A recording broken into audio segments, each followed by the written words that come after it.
I think snowboarding is both sport and an art form. The creative side comes from how you picture yourself riding down something.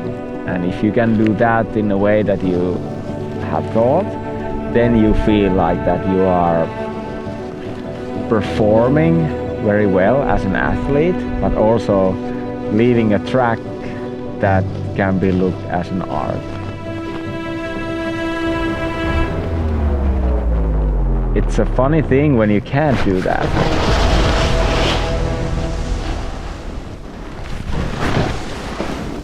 It goes straight into your snowboarder's ego.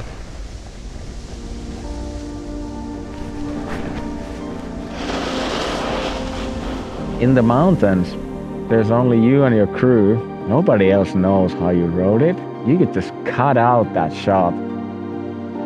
But I don't want to do that.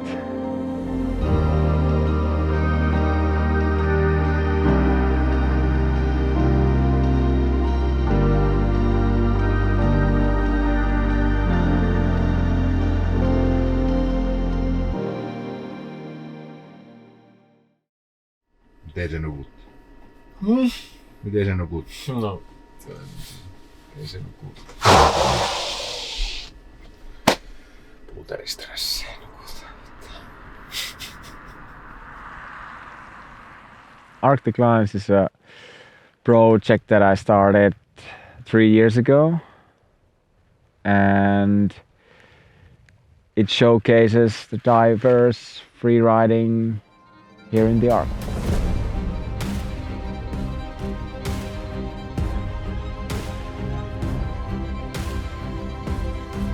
During the COVID years, I realized that I was missing a lot when I wasn't traveling near my home and exploring the areas here. That's when I decided that I want to do that more, and I created Arctic Lines. It has become probably my most important project that I've ever done in my snowboarding career. Oli hyvä! We're in Lyngen Alps in northern Norway because this is our Alaska, a magical place filled with different lines. On this trip, I am very fortunate to have 2 amazing riders from the United States of America.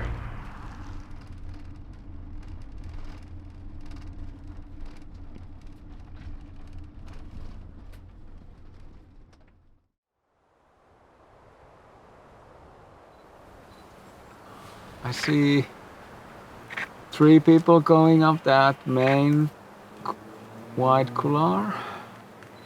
Not too many people. It's Saturday. That's like that couloir right there. That's like super popular. That's the most ridden couloir in northern Norway, most likely.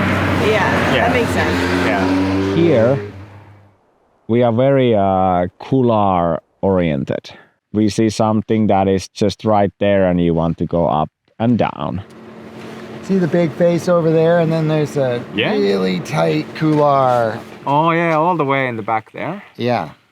Jeremy told that he wants to go ride this face that ends up into a couloir. A pretty big line that comes down to this very famous line that everybody goes to ride. I actually have been in this mountain, Sture Laxaltinden, many times. We've ridden there a bunch of different lines. Where me and Elena went, that was a line that I've been wanting to ride for a while, because it's just sticking out there and nobody ever goes. But the line that Jeremy chose, I didn't know it exists there. I haven't even looked at it. Big open field rolling down to a steep couloir that you have to come out riding fast. Just the windskins everywhere. Whew. Yeah, exactly. See? Yeah. Braking like that. Yeah, I don't like that. No. I think everything about splitboarding is problem solving. It's a mental, physical, emotional problem solving the entire time. Yeah, if it thickens like that, that's a sketchy one. It propagates, we're screwed. You are trying to get from point A to point B and then understand the best way to get from point B to point C and then back again to point A. It's good again here. Should we keep going and protect ourselves? What do you think? Yeah, maybe we just go a little further up to that next corner. We know it's bad right here, but it might just be just this one zone. That's such a benefit to be able to like walk up the snow that you're going to be riding down because you know what to expect. And that's like one of the best things about human-powered snowboarding is that you're actually touching the snow on the way up and getting a feel for it so you can know where to kind of ride slower and safer and where to open it up. And I think you see that a lot with like Antti's riding and with Jeremy's riding. And it's occasionally good snow. Occasionally. Here is good snow again. That's good. This is good news. We know we can find good pow in the North Face, you know. More protected. So this is HRB, highest rideable point. Yeah. For us. Definitely is HRB. Yeah.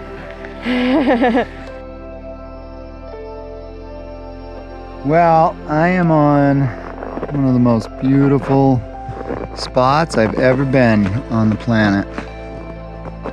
Peaks everywhere, ocean everywhere, paradise. That's what it looks like to me.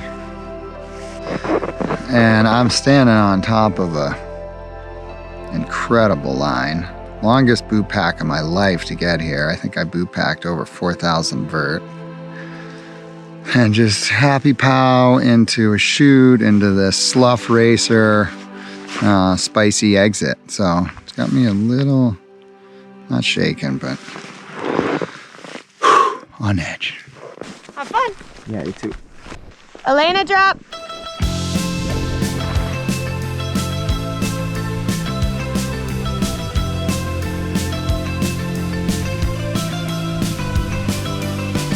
I think for me on this trip, I'm honestly not here looking for anything.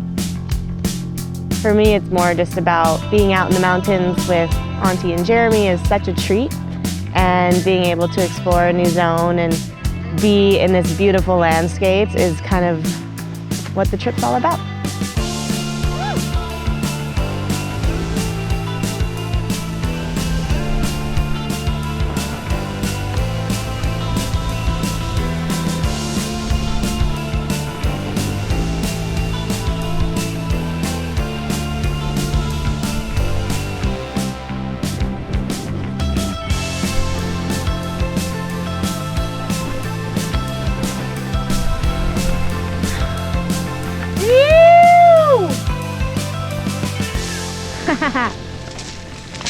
Oh, cool. Fun. Yeah, super fun. Riding fast. That's what he said. When he says that, he means it, because he doesn't always ride fast. Let's go. Do this.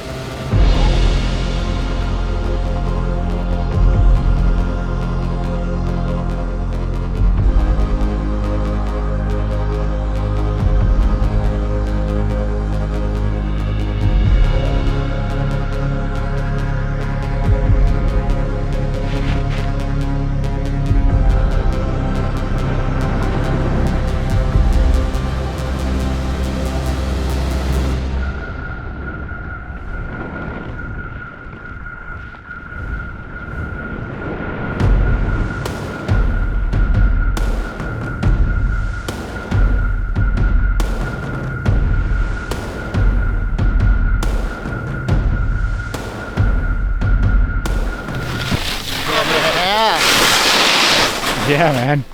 That was awesome. Man. Cool.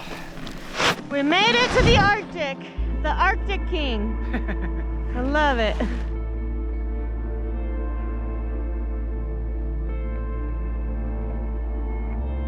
In Arctic lines, I have these few different categories, and one of them is aesthetics.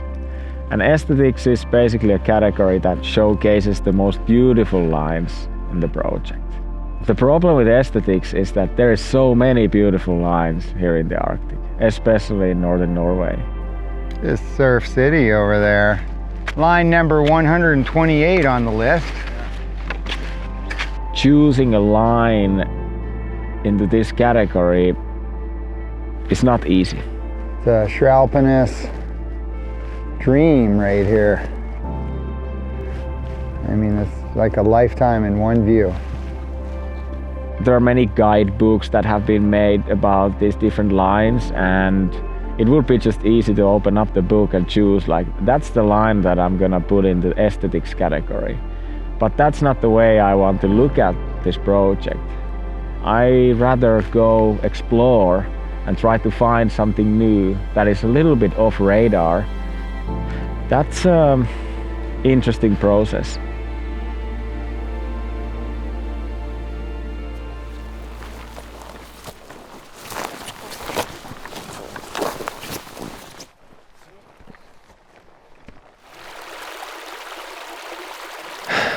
Fully exploring today. I'm not gonna lie, it's a bit nerve-wracking to bring Jeremy and Elena to this spot, since I've never been here. I've been just looking at it, and they have a limited amount of time here. So yeah, you can think about that. If you have the most legendary freeride snowboarder ever to strap in as a guest here, you kind of hope you can deliver as a host.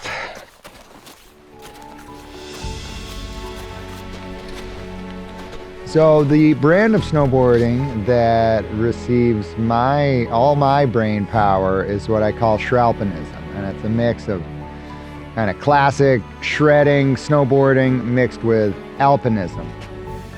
The moose is on the loose. Little Croxy Crocs here. It's a wonderful feeling walking into the mountains for the first time. I like to say you only get one chance to see new terrain for the first time, and that is what excites me really the most about snowboarding. That feeling where Mother Nature outdoes itself, and it's far greater than anything you could imagine. Is this our summit? Yeah. I mean, we have some way to go still.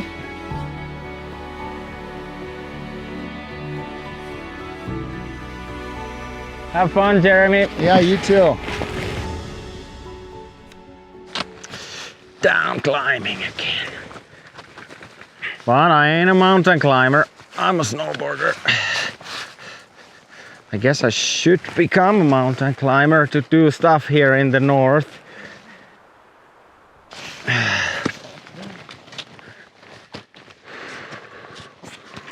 Ooh, how does it go? Where is it? This is sketch balls here.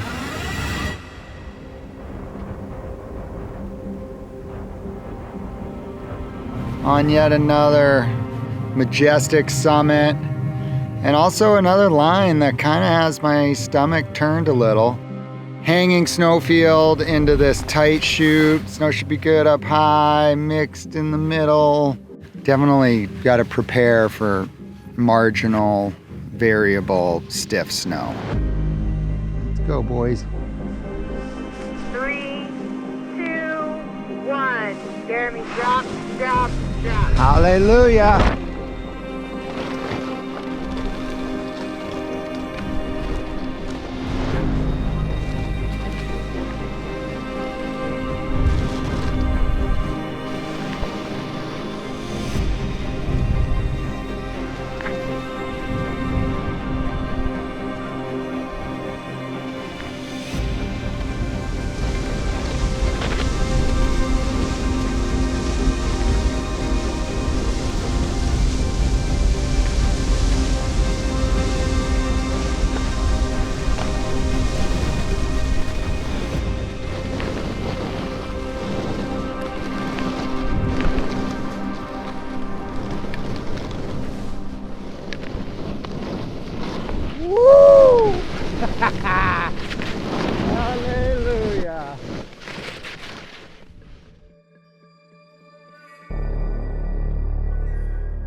plan is following. I will set up an anchor and we do like the top part with the rope because it's quite wind affected and very steep. And once I'm a bit clear from those rocks, I'll release the anchor and I try to ride the main face in the sun.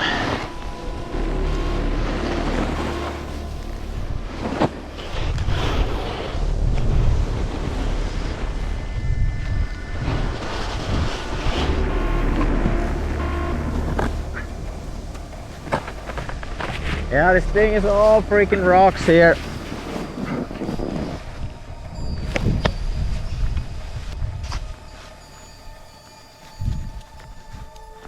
Okay, off a rope.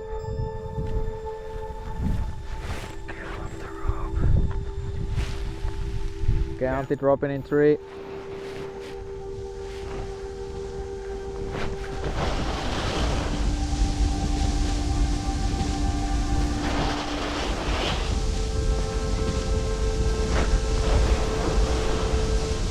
For an experienced rider who wants to ride very well and is not able to do that, it can be a hit to your ego.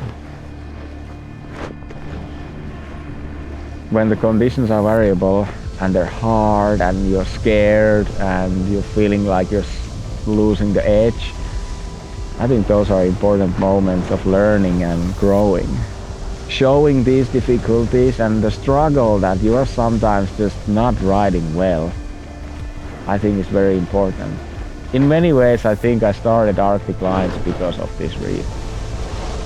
At the end of the day, I want to go to ride in the mountains and experience the mountains as they are and hopefully ride something good out there. And if I can't do that, I hope to do it as safe way as possible and be happy about the decisions that I've made. Oh my god, it is scheiße. Damn it. Okay guys, I am at the bottom. Take it easy. Quite variable. Snow is not as sustained good as it was in the climb that we did on Jerem's line.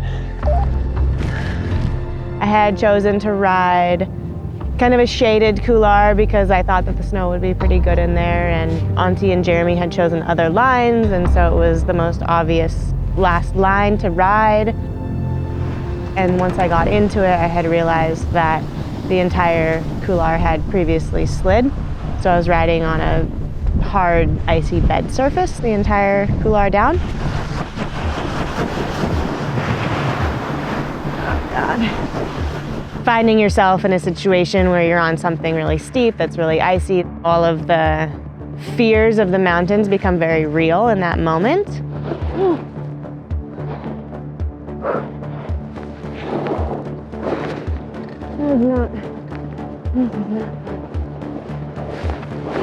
Those moments of like real fear can be very like intense and make you kind of shut down in the moment, or just really tap into your skills and all of the training and time that you've put into the mountains to be able to get yourself out of the situation. Facing those innate fears and pushing past your known limits, that's what, you know, drives a lot of my snowboarding and a lot of the snowboarding that you see out there. So I don't think that fear is necessarily a bad thing.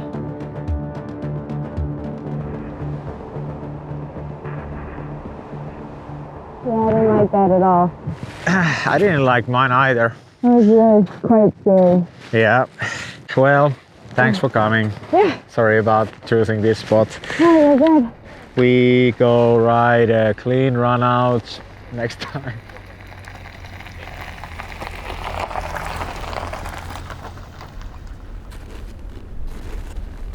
The perfect scenario, a big mountain trip involves good snow stability, great quality powder snow, and good weather for a few days. Then it gets cloudy and it snows again without any wind. Doesn't look too good. This year, however, we have had a lot of good weather, but not that much snow. So sunny skies don't always mean that you can ride at your highest level or ride some big lines. Oh. The approaches have been really, really icy, and we've basically been slipping from the first step on the snow till the last step. We've been making the most of it, but it has not been ideal for filming. It has not been ideal for riding. It's been very loud, and we don't like loud snow, typically. Exits have been so hard and rattly that for the first time ever, I'm going through and having to Loctite certain screws because we're just getting rattled to death for miles upon miles getting in and out of the mountains. With aesthetics category, my goal is to ride the lines in good conditions. In general, it can't be ice or hardback where you have to do jump turns and just being on a sort of a survival mode. That's the face behind there, the cloud. In the clouds? Yeah. I think it's a good thing for us that it's still in the cloud. When that gets the sun, it will warm. What we've been doing is that we've been trying to find the snow in a certain elevation where the runouts are a little bit higher and the starts of the lines are some of the highest peaks of the area. The line on this I really like. On that one? Yeah. Yeah. Did you see tracks on it? Not yet, at least. I didn't see any. Oh. Yeah, I would like to try the one on the right. Yeah. If it ever comes out of a cloud. Well, have a good one. Yes, Godspeed, my friend. Yeah, you too. The base of what at least right now feels like the most serious line of the trip. Definitely the steepest. So just start up it, keep myself away from hang fire as much as possible. One step at a time, one section at a time. When it comes to snow conditions, I'm really not that picky.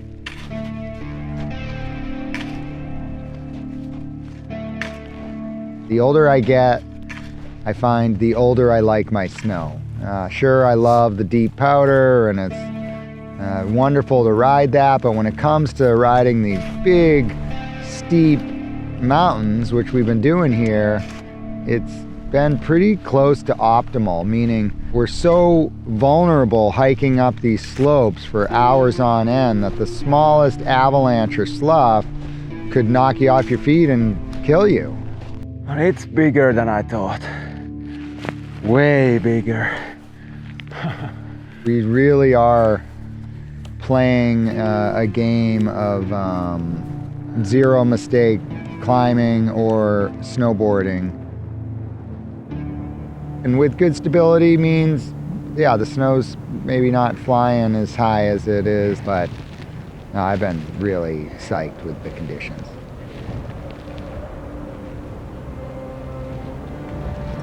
Not pretty, but effective. The mountaineer's straddle.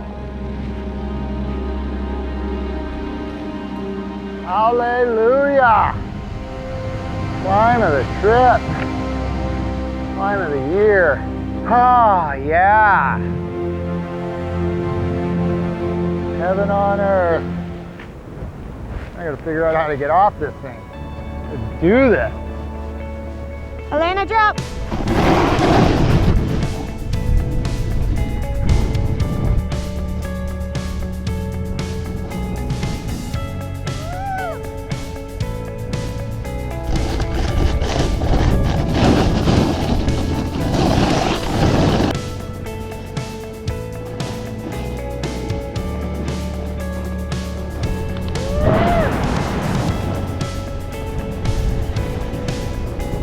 Thank you. Very fun. Okay, guys.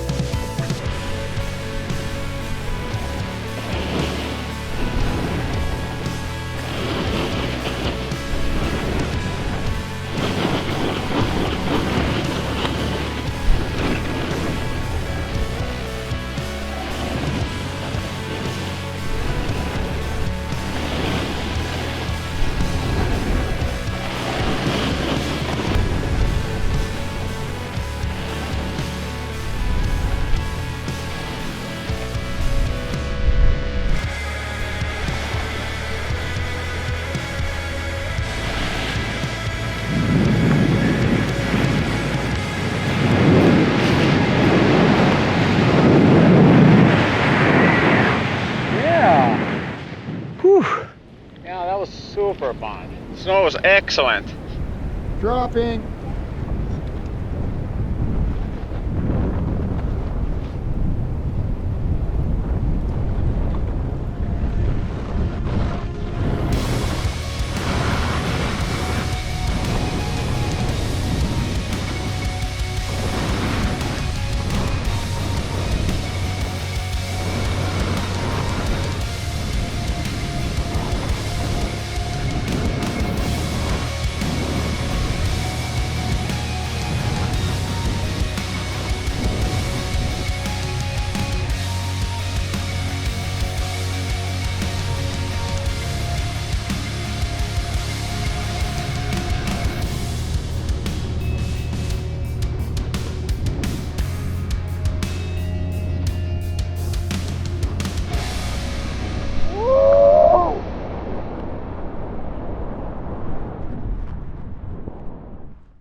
Man, that was fun. Nice! Nice one, dude! Oh, that was dreamy. It was just soft enough, but it allowed me to ride at fall line because I didn't have slough issues. Really special line.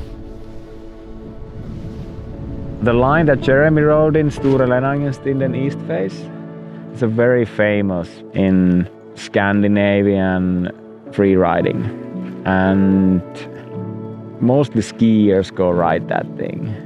It was my first time to ever see a snowboarder ride that thing down.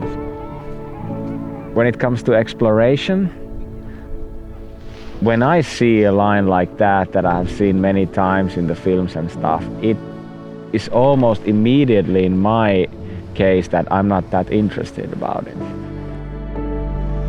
With Jeremy, he's seeing all these spots for the first time, and he's like checking them like, all right, I see that line, I want to go do that.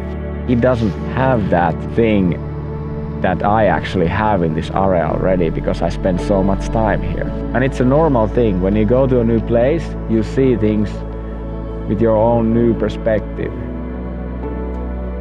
You get this feeling of, wow, what is that? And you are discovering it. And here in Lyngen, I am not getting discovery feelings too often. And that is because there is so much information about this area. But before this trip, I went to scout a few different locations, and I found a couple really good lines that were really attracting my eye.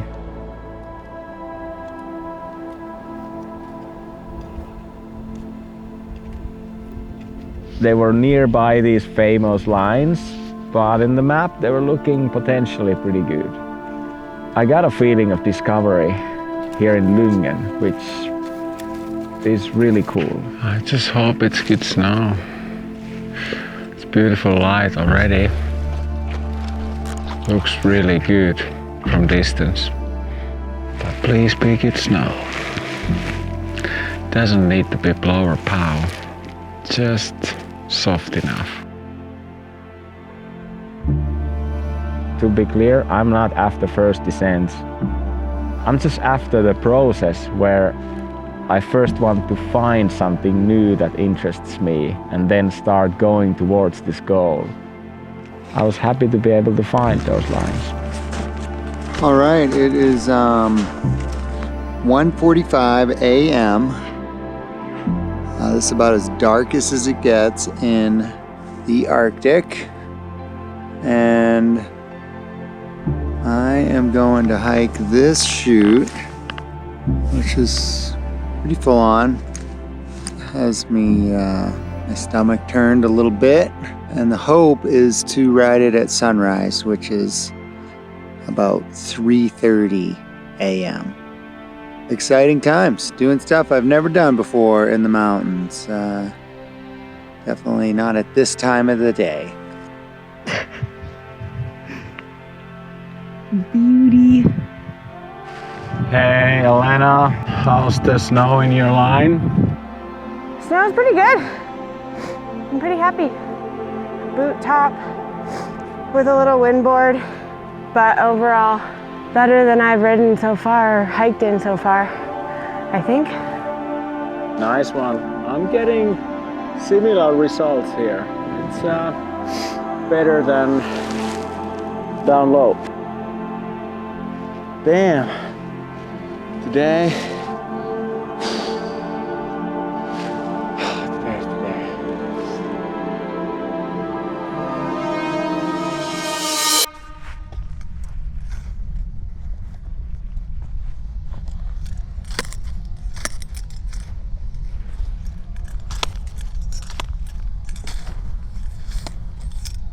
Yeah, so I just dry docked on rocks. So yeah, I mean, I guess I can go to the top here, and then when I get to this section, I'll just kind of like be real ginger through here.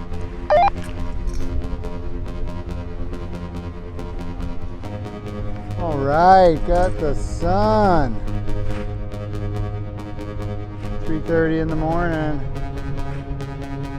And this is what I'm signing up to. Whoa!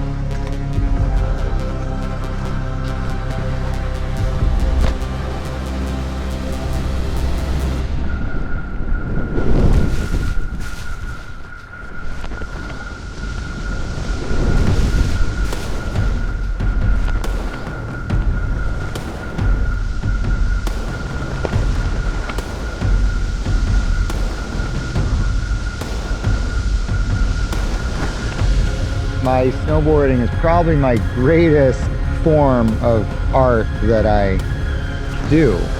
There's nothing more creative than walking into clean mountainscape without any tracks, safely climb to the top, and then come down and place your turns in the optimal spot. Yeah, the mountains are my canvas and my snowboard is my paintbrush. Spicy! Snowboarding is the ultimate mix of sport and art.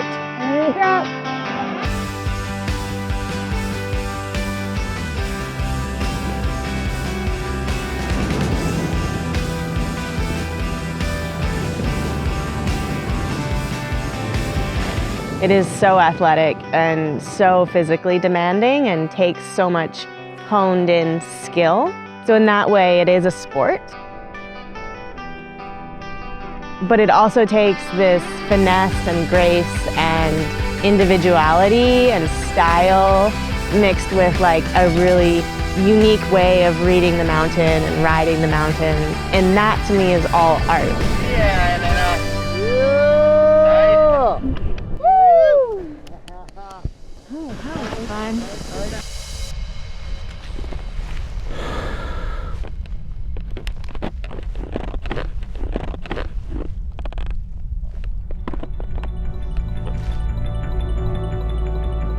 Antti dropping in.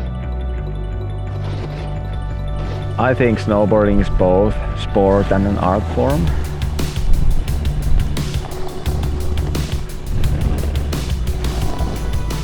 The creative side comes from how you picture yourself riding down something.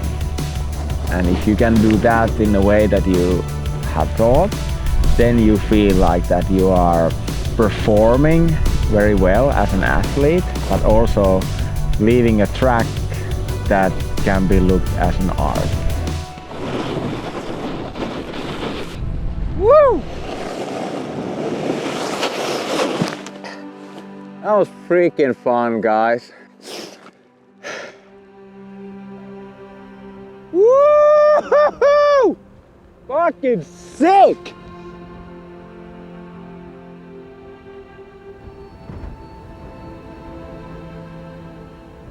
Very memorable session. Definitely made the trip. Your turns look really good on that one. Thank you. Got a good line done and figured time to eat breakfast, drink a little bit coffee before going back to riding. It's only 5 a.m. Plenty of time. I consider myself like a student of the mountains forever, and I think I'll always have a place in the mountains, but I have no vision beyond really tomorrow. I like to keep my attention on today and just see where it leads.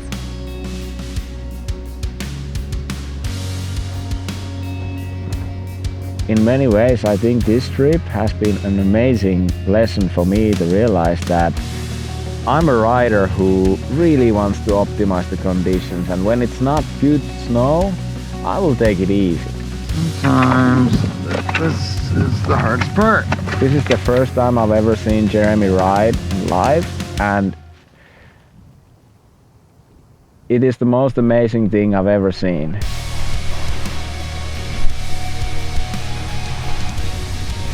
Anyone can ride in amazing conditions.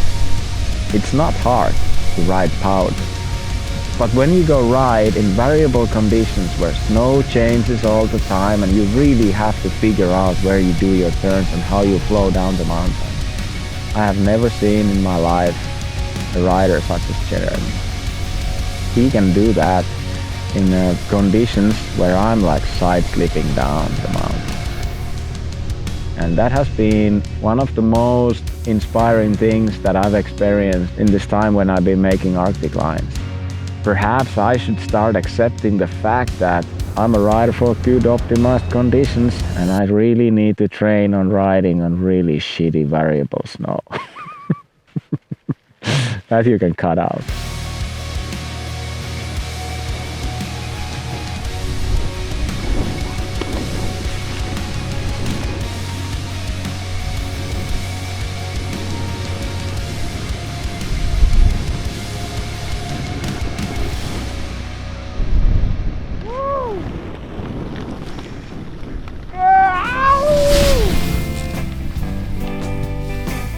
It's been really cool getting to know Antti. He's just everything I look for in a partner. He's incredibly proficient, but he also is at peace with sometimes things don't work out in the mountains.